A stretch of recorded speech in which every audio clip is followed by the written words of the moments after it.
Welcome back, everybody, to Niners Now, and thank you to Underdog Fantasy for sponsoring this video. I'm your host, Brady Grustas, at GrustasBrady on X. You can follow me there. And Fred Warner is back. At practice, at least. Will he play this weekend? Who knows? We'll talk about it in today's episode, and then stick around until later in the show, because now that the regular season is over, I want to reminisce about my top 10 games of the regular season.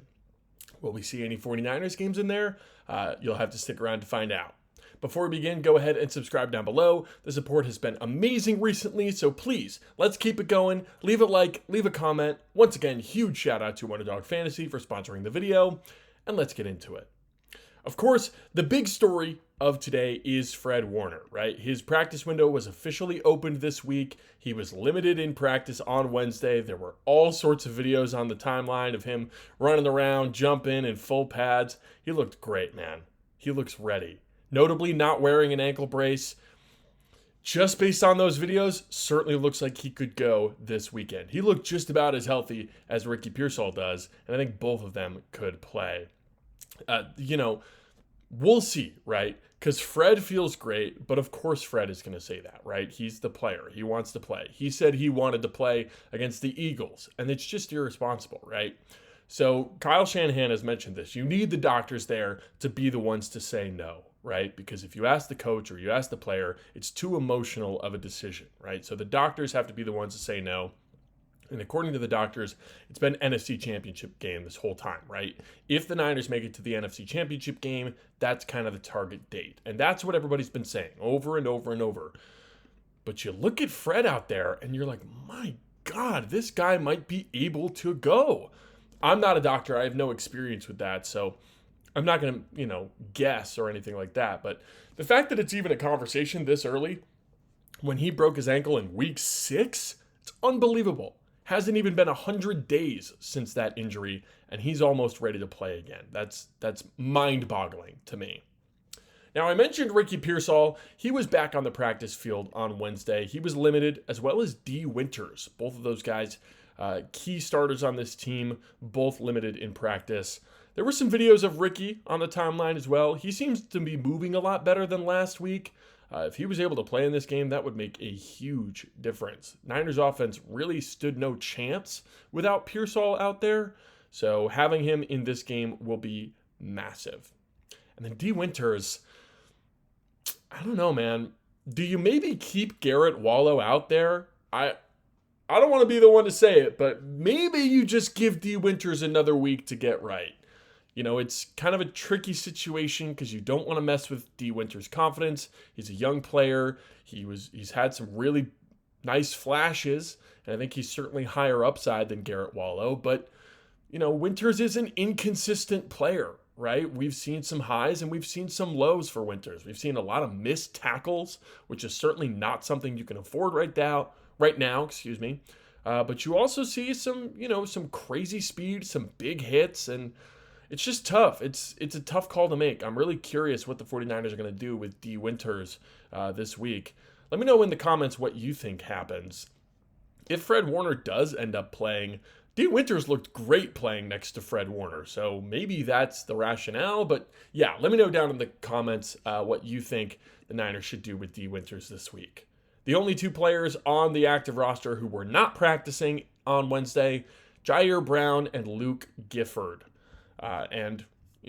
If the team won't have Jair this week, seems like they've got a replacement already.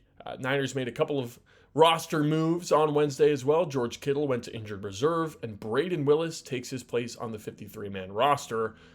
So now the Niners needed a practice squad tight end. They brought in Hayden Rucci, who spent some time with the Miami Dolphins. And they also signed safety Derek Forrest to the practice squad. Forrest will likely be elevated in place of Jair Brown if Brown can't play on Saturday. I'm not expecting Brown to play, so I would certainly expect to see Derek Forrest elevated in this game. Forrest has plenty of special teams experience, which will be mostly what he's used for in this one. And he started for the Washington Commanders for about a year and a half. Had 4 interceptions back in 2023, I believe. Was a pretty nice player for the Commanders. and then fractured his shoulder last year, and that cost him the starting job and a job with the Commanders in general. So now he's part of the 49ers special teams unit. But in order to bring on Derek Forrest, they cut wide receiver Javon Baker. We did a segment on him here on the channel, and he was a draft crush of mine. He was a guy I was really excited for the Niners to bring in, and if he can't crack this wide receiver room, he might not make it in the NFL, period. That's tough. That's tough to see because I was really high on him. That's a big miss for me in my scouting journey. And it's tough. Baker just missed the UFL draft. That just happened over the last couple of days or so. I could certainly see Baker joining, the spring league, UFL, playing some non-NFL football for a little while. I'd tune in. I'd tune in to watch Javon Baker play in the UFL, maybe next year. And then, of course, one more move. They got rid of Baker and they bring in another wide receiver, Colton Dowell. Spent some time with the Tennessee Titans. He's brought in on a future/reserve contract, and I don't think that means he's allowed to practice. I think a future reserve is just for going into next year. So Braden Willis up to the 53-man roster. They bring in an extra tight end. They bring in an extra safety, and then they swap wide receivers. Those are the practice squad signings. And now let's get into a quick word from our sponsor, Underdog. Football playoffs are here, and Underdog is the best place to get in on all the gridiron action. Playing on Underdog is easy. Just pick if your favorite players will go higher or lower on stats like touchdowns, rushing yards, receptions, and more. Get them right, and you could win up to 5,000 times your cash. This week on Underdog, I'm looking at the 49ers-Seahawks matchup and picking Jackson Smith-Njigba for higher than 91.5 receiving yards and Brock Purdy for higher than 0.5 interceptions. More on Mr. Purdy later. So, what are you waiting for? Download the app today and use promo code FOOTBALLFAN to score $75 in bonus entries when you play your first $5. That's promo code FOOTBALLFAN. Underdog. Make picks, win money. And now I want to go over those Brock Purdy selections and projections in a little bit more detail here. I've got some higher and lower projections for Purdy up on the right-hand side of my screen, and I want to go through them here. I don't think this is going to be a pretty game from Brock Purdy. Not to spoil my predictions for the game, which will come tomorrow. Keep an eye on tomorrow's video for those. But I think it'll be kind of similar to last week against the Eagles. I'm not saying they can't win, but I don't think it'll be pretty. I think Purdy throws at least one interception in this game, so I've got him higher, 0.5 interceptions. I also think it's going to be hard to stretch the field, so I went lower than 32.5 for Brock's longest completion in this game. Seahawks defensive backs are just nasty. Really, really, really good players, so I don't think they'll be able to get those explosives like they did against the Eagles. But I do think that the Niners are going to trail in this one and have a tough time running the ball, so I went higher on pass yards and pass attempts at 230.5 and 34.5 respectively. And given that I think the Niners will be trailing and airing out the football a little bit more, I don't expect to see a ton of scrambling from Brock Purdy. So I'm going lower than 17.5 rush yards in this one. What do you think? Let me know down below in the comments. And once again, thank you to Underdog Fantasy for sponsoring this video. Now let's get into a segment that I've been working on for a little while. The regular season wrapped up not too long ago, and I just wanted to do a little retrospective on what was really an incredible year in the NFL. This has been such a fun regular season all year long. From week one, we knew that this season was going to be full of some absolutely awesome games, and that extended all the way through right up until the end. So in this video, I've got my top 10 games of the regular season. And honestly, I had such a tough time making this list that I have 2 honorable mentions. I couldn't leave them off. I just couldn't do it. So my 2 honorable mentions, first one is Panthers versus Rams, week 13. The Panthers get the win and really cement themselves as a potential playoff team. This game was awesome. It was a massive upset. Nobody expected them to win this game. And, this was the game after Carolina put up a real dud against the 49ers in prime time. So not only did they lose to the 49ers, but they beat the Rams, which was massive for, my personal rooting interest as well. This was a game that really kind of made me believe in Bryce Young a little bit. I've seen, he's had his flashes and things like that, but watching this game, I was like, oh, this guy could be legit. He could really do this whole NFL thing. And they had another great rematch in the playoffs as well. But I'm focusing on regular season in this game, so had to include the Panthers-Rams Week 13 game. That was a banger. And then in Week 10, Jaguars versus the Davis Mills Texans. This game was nuts. Divisional game against the backup quarterback. Jaguars come in hot. They were expecting to win, and they were up for most of this game. But towards the end of it, Davis Mills just goes on an absolute heater. 4 fourth quarter touchdowns for the Houston Texans.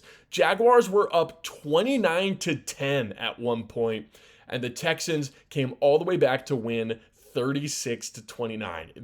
It was just a nuts game. I had a lot of fun watching it. I love backup quarterback game-winning performances, as we'll see very soon in this list, and Davis Mills gave us a great one in this game. Now, let's get into the list, into the official list. Those were my honorable mentions, but at number 10, I've got 49ers Rams, Week 5, Thursday Night Football. This one had to make an appearance. It really did. And I think in a normal year, it would be quite a bit higher, but there was a lot of competition for these spots. So I have Niners Rams at number 10. I was trying to take away my bias a little bit, because if you were watching my videos back then, you'll know I was at that game in person in SoFi Stadium, and it was incredible. It was one of the best game day atmospheres I've ever seen. It was just euphoric walking out of SoFi Stadium wearing red with a win. Mac Jones, of course, comes in absolutely dealing. Kendrick Bourne has an incredible game, goes for like 10 catches, over 100 yards.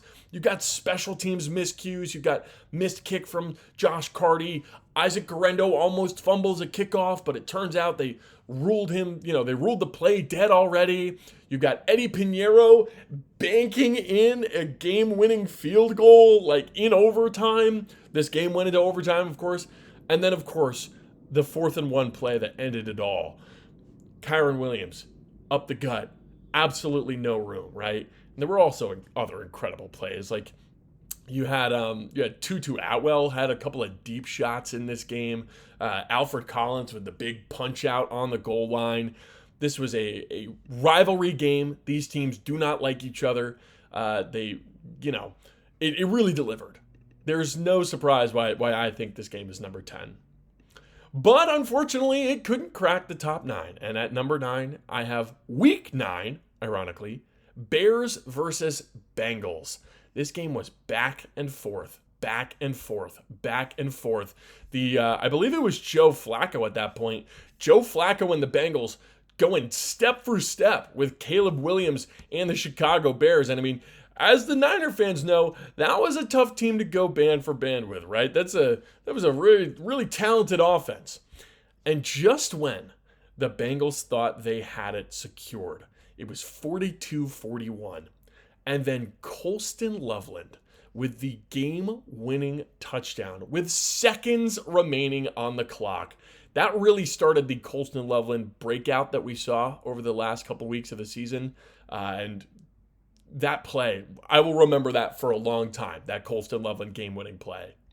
Speaking of game-winning plays I'll remember for a long time, how about Rams-Eagles, Week 3? Two of the best teams in the NFC, a playoff rematch coming down to the wire.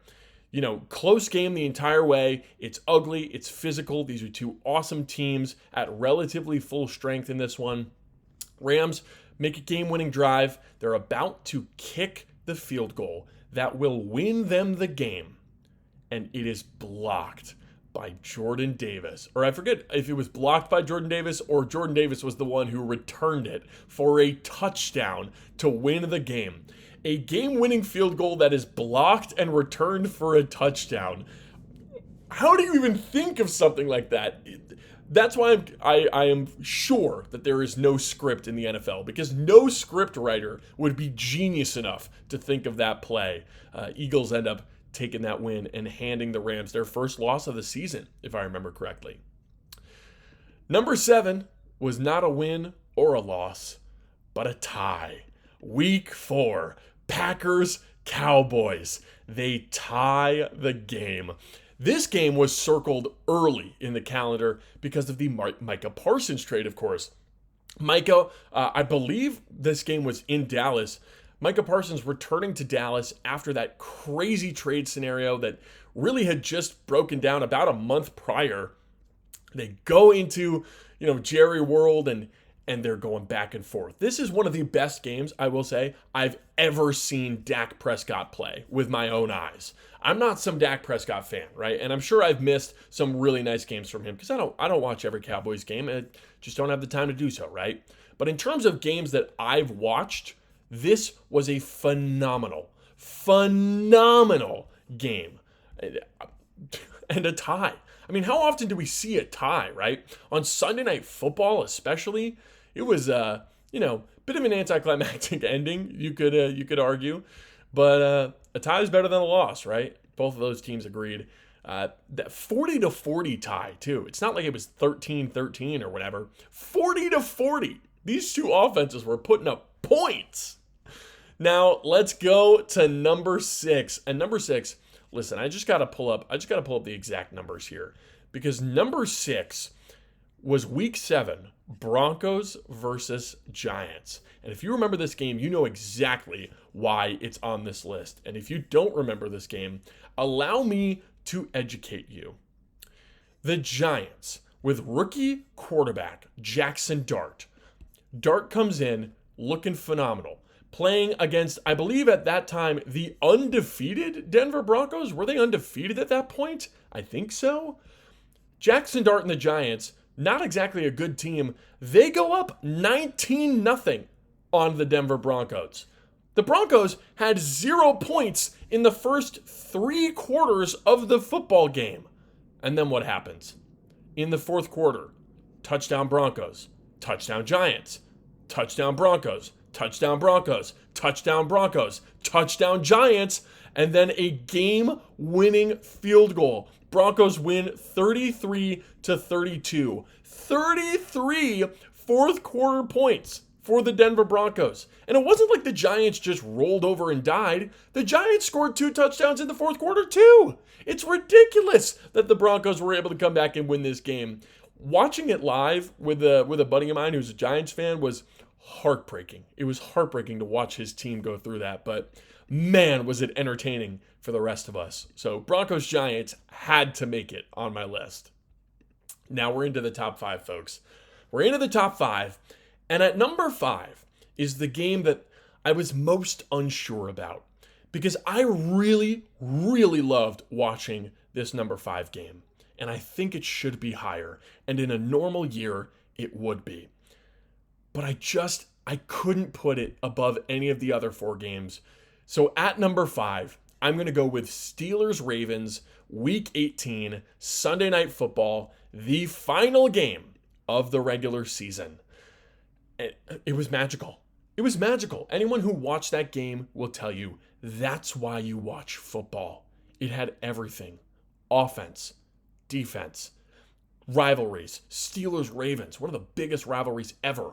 Lamar Jackson making vintage plays. Aaron Rodgers turning back the clock. You've got star power. You've got Derrick Henry, TJ Watt, Jalen Ramsey, Kyle Hamilton. All these amazing, amazing players making huge plays. And what happens? Isaiah Likely, 4th down, massive catch to set the Ravens up for the game-winning field goal. And Tyler Loop shanks it. Just absolute whiff. Wide right. John Harbaugh fired. And then later, Mike Tomlin steps down. This game killed two of the most legendary head coaching careers of all the active coaches in the NFL. And it was unbelievable to watch. I want to extend a personal apology to Tyler Loop. I jinxed you. When Isaiah Likely made that catch, I said Ravens are going to the playoffs because I thought you would make it. So Tyler Loop, if you happen to be watching this video, I'm sorry. It is my fault. You can send all the death threats or whatever you've been getting from Ravens fans, send them to me because I jinxed you and I sincerely apologize. Steelers-Ravens, what a game. What a game. But unfortunately, it's only fifth on this list. And I think that really goes to show how good this year's games were. Because in a normal year, Steelers-Ravens would be maybe number one, maybe number two, right? This is like an elite game. Two division rivals. You win this game, you're in the playoffs, right? You lose, you go home. You're done. Missed game-winning field goal, star power. It was just amazing. But it wasn't better than the Sunday Night Football game from the week before. 49ers Bears, week 17, Sunday Night Football. We all know how good that game was. Tied at 0, tied at 7, tied at 14, tied at 21, tied at 28, and tied at 35. These offenses were on fire. They were cooking all game long. But the game was bookended by those defensive plays. Very first offensive snap, Bears, pick 6 on Brock Purdy, 7-0. Very last snap of the game, Caleb Williams. It was like 3rd and goal or something. Can't complete. 49ers defense wins the game. So in a game that was full of offense and full of dominant plays, it was bookended by that defense. Bears defense started it. Niners defense ended it. And of course, both of these teams at this point were still alive for the 1 seed. So this had real playoff implications as well. Brock Purdy, 5 touchdowns, one of the best plays of his career. Juking around, guys, throwing a touchdown to Kyle Juszczyk. It was amazing. It was absolute cinema, as the kids would say. But even with my Niners bias, I could not put that game in the top 3. Because at number 3, we're going back to week 5, Monday Night Football. Chiefs-Jaguars. Do you remember this game? It was contentious, right? Jaguars were a real kind of surprise team. They started hot under Liam Cohen. They had just beaten the 49ers the week before. Defense was on fire. They were coming off of that 4-turnover game against Brock Purdy and the Niners, and they're going up against the Chiefs, who started kind of slow, and they're trying to work their way back up and trying to gain some momentum heading into the playoffs. So you had a real ascending team against a team that was just kind of hanging on by a thread. And hang on they did up until the very final moments, right? The Chiefs were in position to win this game. I'm sure if you think about this game, a lot of people will remember it from the Trevor Lawrence touchdown run. Ball's at the 1-yard line. They snap it to Trevor Lawrence in the shotgun, who falls over despite nobody touching him. Slips and falls. Gets up. Scrambles. Breaks a tackle and scores. It was maybe the most insane play of the year in terms of just pure shock value. Like, what just happened on that play? But it gets even crazier when you realize that was not only the game-winning touchdown, but how it was set up. Jaguars had the ball. Trevor Lawrence throws deep into the end zone. It is intercepted by the Chiefs, but there's a flag on the play. Defensive pass interference on the Chiefs in the end zone gives the Jaguars the ball at the 1-yard line. Already, tensions are high. Everyone is on the edge of their seats. And then Trevor Lawrence does that. He falls over out of nowhere. Nobody touches him. He gets up, he scrambles left, he's trying to get off of everybody. He makes it into the end zone, and the Jaguars win the game. That was one of the most drunk games I have ever seen, and it was a masterpiece. Easily the best Monday night game of the year for me. Is it the only Monday night game on this list? I think it is. It was incredible. It was just incredible. Go back and watch the highlights of that game if you haven't. Now we're into the top two, and at number 2, I'm going to go with the very first Sunday night game of the year. Ravens-Bills, week 1. Bills win 41-40. This was another classic comeback, right? You've got two teams, two AFC juggernauts, two playoff teams, right? The expectations heading into this matchup were astronomical. These two teams were supposed to take down the Chiefs. It was up to them. And we would know immediately, week 1, who we would be relying on, right?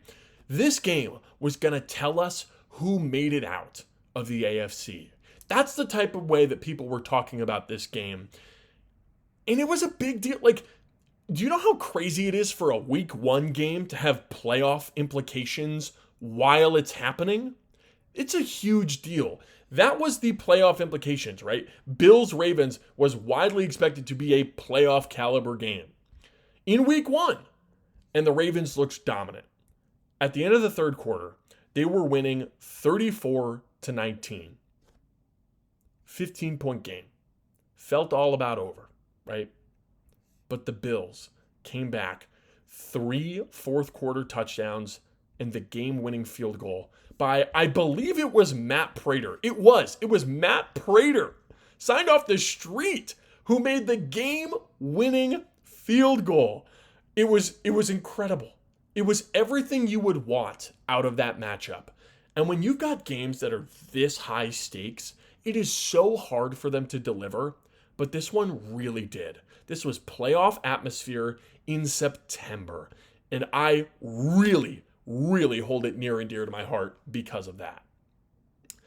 And then my number 1 game of the entire year, probably not a surprise to most of you, Thursday Night Football, Week 16, Seahawks-Rams. Eric Saubert with the 2-point conversion. I believe it was the 2-point conversion, right? He had the 2-point conversion to win it. Let me go back and check. But regardless, Rams were up big. Sam Darnold and the Seahawks looked terrible. It looked like the Rams were going to win the NFC West in that game alone, right? But no, the Seahawks fought back. And this game got them the 1 seed. Like, I know they had to beat the Niners in order to technically, win the division and everything. But this was the game that I think really pushed them over the edge and gave them the momentum to win the 1 seed. If you ask any Seahawks fan, this is the game they will point to, I think, over any other. And yes, it was Eric Saubert. Overtime, by the way. As if this game wasn't crazy enough, it went to overtime. 30-30, Rams go down and score a touchdown. And they make the fatal mistake of kicking the extra point. 37-30. Sam Darnold leads a game-winning drive. Jackson Smith-Njigba, game-winning touchdown in overtime. And then it's Eric Saubert who gets the 2-point conversion to allow the Seahawks to win 38-37. This game was a classic. It was an instant classic. You could ask any Seahawks fan, and even me. I hate both of these teams, and I still remember this game fondly. This game was incredible. It's far and away the best game of the year to me. I don't think any of them hold a candle to this one. And in a year with this many amazing games, the fact that number 1 was such an easy decision for me is really remarkable. So those are my top 10 games of the regular season. I've got Niners-Rams, Week 5, Bears-Bengals, Week 9, Rams-Eagles, Week 3, Packers-Cowboys, Week 4, Broncos-Giants, Week 7, Steelers-Ravens, Week 18, Niners-Bears, Week 17, Chiefs-Jaguars, Week 5, Ravens-Bills, Week 1, and in the number 1 spot, Seahawks-Rams, Week 16. I implore you to go back and watch the highlights of some of these games, because I did in a whole bunch of different games when I was making this list, and it was an incredibly enjoyable experience. This was one of the best regular seasons we've had in the last 10 years, and I for one, really appreciate it. What was your favorite game of the season, though? You guys heard all about my opinions. What about you guys? Which game did you have the most fun watching, Niners or otherwise? Leave your thoughts in the comments down below.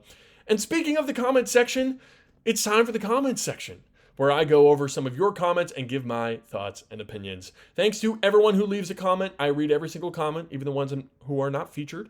If you want to be featured in a video, just leave a comment. The more comments you leave, the more likely you are to be featured.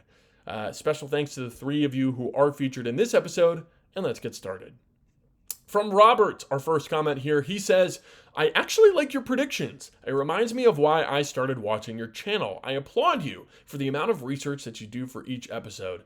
I really appreciate that, Robert. That is very nice of you to say, very kind. I appreciate that greatly. If you agree with Robert, subscribe for more, because I do put work into these videos, and I'm glad that it comes through. I'm glad you guys could see that. From a making, please stop it. Ricky is not a separator. There is no DB in the league that fears this guy. LOL. How about Reek Woolen, man? We'll see him this weekend. How about the entire Cardinals secondary? How about Kool-Aid McKinstry? How about Tyson Campbell? Those are just a few guys that Ricky has torched this year alone. And anyone talking crazy about Ricky like this, talking how he's a bum who never plays, it's ridiculous. You've never seen this guy play, I guarantee it. Because if you've watched any Ricky Pearsall, you'd know. If there's anything he could do, it's separate. The guy gets open. There's plenty of question marks about Ricky Pearsall. That should not be one of them. This dude is a valuable part of the 49ers offense if he is healthy. And man, I hope he's healthy this weekend to prove it to people like you, Making. Thanks for the comment. Now, last comment from Dino here. We never know. This Saturday game, Kendrick Bourne could be a star. And you know what? You're absolutely right. Because I called for him to be benched, I bet he goes crazy this week. I bet he goes another 10 catches, 100 yards, just like he did against the Rams. Because anytime you expect something from this 49ers team, you get the opposite. It's been that kind of crazy, backwards, inverse sort of year. So yeah, who knows? Kendrick Bourne might just have the best game of his life. So that's all for today, folks. What do you think was the best game of the regular season? And do you think that Fred Warner ends up playing this weekend? Let me know in the comments down below. Of course, let me know if you enjoyed this episode. Leave a comment, leave a like, and let me know if there's any topics that you'd like to see me cover. Thank you all for watching, and subscribe for 49ers videos 5 days a week. I'm Brady Grustas, @GrustasBrady on X. This has been Niners Now, and I'll see you tomorrow.